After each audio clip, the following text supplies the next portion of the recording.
Hello guys, morning. Sa umagang kay ganda. Pinapawisan na kami guys. Bugpug pawis na. Oh, grabe yung ginagawa ng father ko. Technique lang dyan. Ayan. Ano yan pa? Melon. Hindi ma-wielding yung chair. Tingnan naman ginawa. Ano lang yan ng father ko. Ayan. Para-paraan na lang. Hindi kasi mawildingan. Kaya, ayaw naman nga itapon tong chair na to. Ito. Yan, puro nilagyan niya ng kawayan with nylon. Ayan, ginagawa. Diba? Parang ano parang lang hindi gumewang-gewang tong upuan pag may umupo. Safety. Oo. Lagyan niya ng brace. Kumbaga sa ano. Yan. Lagyan niya ng brace. Yan. Yan. Lagyan niya. O, diba? Para-paraan na lang. Yan guys. Pinapawisan. Para kaming nasa sauna guys. Tingnan mo yung ang init ng katawan. Yan, pawis na pawis ang father ko. Kahit may electric fan pang nakatapat. Kahit ako, hindi na kailangan mag-exercise or pumunta ng sauna. Sauna na dito. Grabe, tanghali tapat. Ayun, naligo na yung husband ko. Sunod na ako nito. Pawis, grabe. Mga fatty natin lalabas talaga. Mga tabain dyan. Kaya ito, sa umaga kaya katapos lang naglinis ng father ko sa baba ng bahay namin. At ako'y patapos na rin naglalaba. Parang galing ako sa sauna guys, tingnan pawis ko. Yan pawis yan Kita nyo? Anong oras pa ngayon? Anong oras na ba? Tingnan ko lang ha.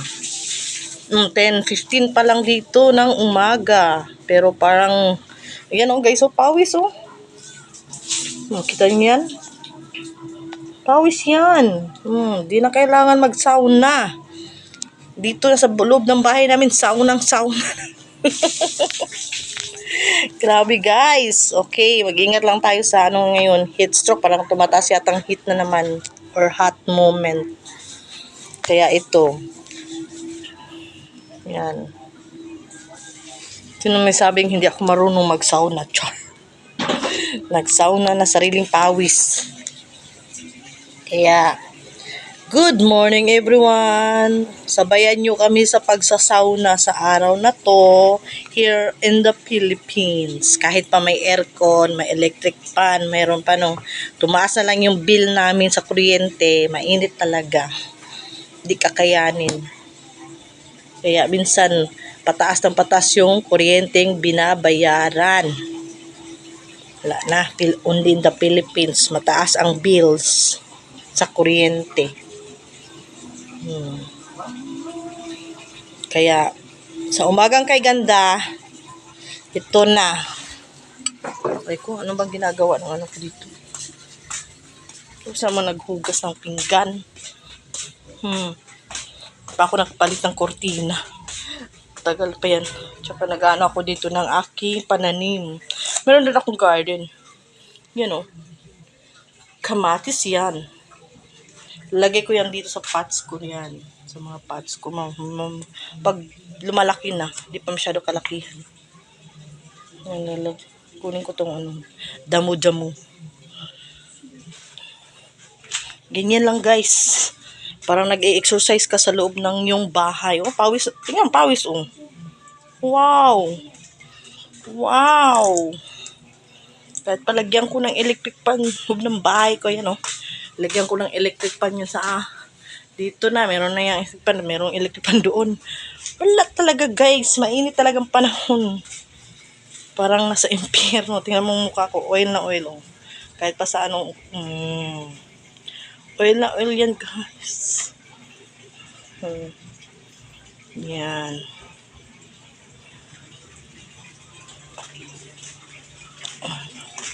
Mainit talaga. Pawis ang likod ko guys. Maliligo na talaga ako. Tapos sa maligo ng husband ko, sunod na ako. Init. Grabe. Saan yung si Ten? Ligo ka, Ten? Yung isang to, hindi pa naman mag-aaral. Halika dito. Mag-hi ka dito sa pants mo. Dali, dali, dali, Tin. Tin! Give up. Get up. Ang tamad. Tinamad, guys. Si Tin kong tinamad. Yan, oh. Tamarin ba? Ligo ka? Ligo? Ha? Tin? Ayaw sasagot niya pag sabi ko maligo. Ligo tayo. Lika. Sabayan kita maligo. Tin. Ayan na. Tinitingnan lang ako, guys. So, tingnan mo mata. Ikaw ba yan, Ten? Ayan, mga ngamoy ka natin. Okay, guys. Pakita ko lang yung araw ng sauna. Sauna sa loob ng bahay. Sauna sa loob ng bahay. Oh, ako lang ba relate? Baka kayo din. Okay, guys. Thanks for watching.